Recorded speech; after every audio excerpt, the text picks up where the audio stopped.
sommes pas favorables à cette amnistie, ni à aucune autre. Ça a été la position du président de la République depuis l'origine. L'amnistie, c'était une tradition dans notre pays, il y a cela quelques années, voire quelques décennies. Et cette tradition s'est perdue. Et je pense à juste raison. Les présidents ont arrêté d'amnistier une fois leur élection. Ce qui se passe en ce moment montre qu'il faut avoir une seule réponse. Une seule réponse, c'est le respect de la loi républicaine pour tous. Question. Quand il y a la loi, cette loi s'applique à tout moment sur notre territoire. Et on ne peut pas se lâcher à certains moments au prétexte qu'il y aurait...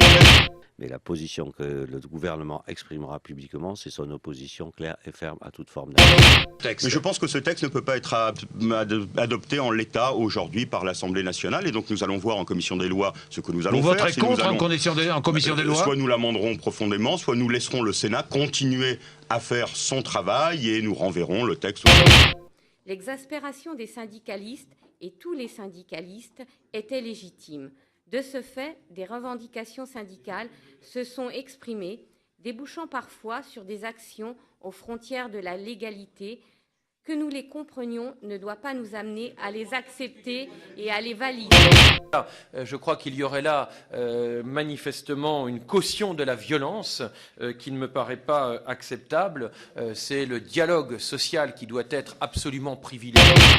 Cette proposition de loi est inopportune car elle est à l'opposé du dialogue social qui doit être apaisé et constructif entre les partenaires sociaux. Cette proposition de loi est dangereuse car elle donne un signal de mauvais augure à tous les manifestants professionnels. Si elle était adoptée, le message aux casseurs serait clair, vous ne risquez plus rien. Et le message aux employeurs serait lui aussi très clair, vous n'êtes plus en sécurité lors des mouvements sociaux. Quel message adresse-t-on aux investisseurs internationaux, à ceux qui peuvent créer de l'emploi dans notre pays à travers une décision telle que celle que l'on nous soumet aujourd'hui? Je crois que la sécurité des personnes et des biens dans le cadre du travail, comme les éléments de la paix sociale, constituent les bases qualitatives sur lesquelles une société, un groupe d'investisseurs décide d'allouer des ressources et de créer une entreprise dans un pays plutôt que dans un autre. Mes patrons américains regardaient toujours le cadre social français avec circonspection. Et je crois qu'il faut garder ça au fond de notre esprit. Mes patrons américains. Pendant des années, nous avons expliqué, surtout sur nos bancs, que nos jeunes de nos quartiers ne devaient pas... nous ne devons pas avoir d'excuses avec la crise économique, avec la crise sociale, avec le chômage. Et que le chômage, la montée des difficultés sociales ne pouvait être en aucun cas une excuse à la violence.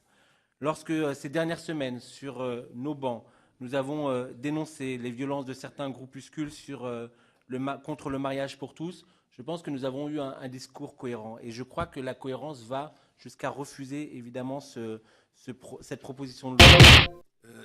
Je suis bien évidemment contre ce texte et non pas contre le principe de l'amnistie.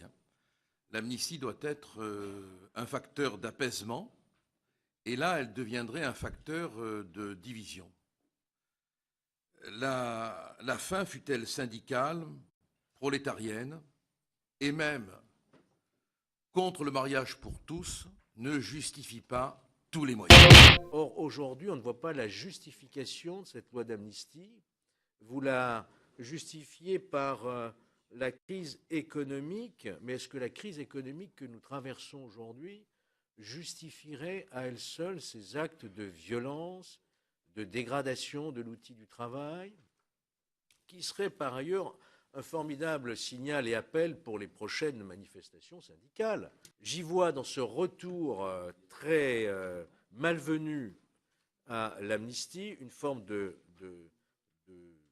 je dirais, de régression du droit en termes de rupture d'égalité des citoyens devant la loi.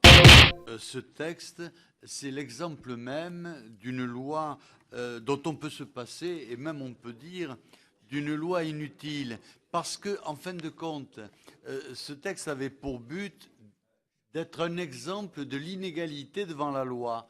Or, je crois qu'il y a une absolue nécessité à ce que tout le monde subissent ou obéissent aux mêmes lois.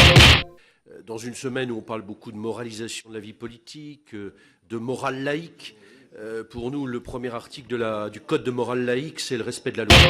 C'est un signal désastreux, d'abord d'affaiblissement de l'autorité de l'État. Comment pouvons-nous, mardi après mardi, entendre le ministre de l'Intérieur dire qu'il va faire respecter la loi républicaine et en même temps proposer au Parlement une loi d'amnistie portant précisément sur le non-respect de ces lois républicaines? Simple, pour moi, le monopole de la violence, c'est l'État. La violence ne peut pas être légitime. Dans le combat social, la violence n'est jamais légitime.